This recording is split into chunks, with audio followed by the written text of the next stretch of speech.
আসসালামু আলাইকুম। আমি মোহাম্মদ জামাল উদ্দিন। আজকে আমরা একটি সহজ বিষয় নিয়ে কথা বলব। সেটা হলো আমরা এটা অনেকেই করে থাকি। এটা হলো খালি পায়ে কেন হাঁটবো? খালি পায়ে। খালি পায়ে মাটিতে, ঘাসে, কংক্রিটেও অথবা বালিতে, কাদায় হাঁটবেন। কেন হাঁটবেন? খালি পায়ে হাঁটা আমাদের শরীরের জন্য আর্থিং এবং গ্রাউন্ডিং। খালি পায়ে হাঁটা আমাদের শরীরকে পুনরুজ্জীবিত করার জন্য একটি সহজ এবং প্রাকৃতিক ব্যবস্থা। খালি পায়ে হাঁটা আমাদের শরীরের আর্থিং এবং গ্রাউন্ডিং এর কারণে আমাদের শরীরের রক্ত সহজে পাতলা থাকে এবং এই পাতলা হওয়ার কারণে আমাদের সমস্ত শরীরে রক্ত সঞ্চালন সহজে হয়।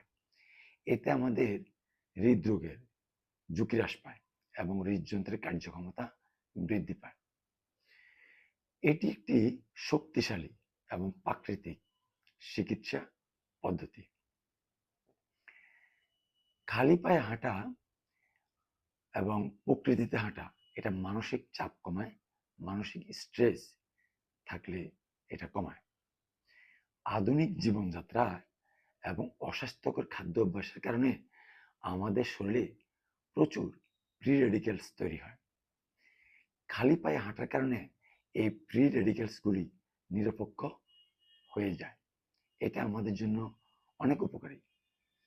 আমাদের প্রদাহ কমায়। মাটির নেগেটিভ চার্জযুক্ত ইলেকট্রনের সংস্পর্শে এসে আমাদের শরীরের পজিটিভ চার্জযুক্ত ফ্রি রেডিক্যালসগুলো নিরপেক্ষ হয়ে যায়। এতে আমাদের শরীরের প্রদাহ কমে। প্রিয় দর্শক, আমরা চেষ্টা করি প্রতিদিন কমপক্ষে 20 মিনিট 30 মিনিট খালি পায়ে মাটিতে, ঘাসে, বালিতে, একটু একটু কংক্রিটেও হাঁটবেন। এখন কংক্রিটে কেন হাঁটবেন? কংক্রিটে হাঁটবেন এই কারণে, কংক্রিটে হাঁটলে আপনার আকুপাংচার হবে এবং আকুপাংচার হলে আপনার পেইন রিলিফ হবে। আজকে এই পর্যন্তই। আসসালামু আলাইকুম।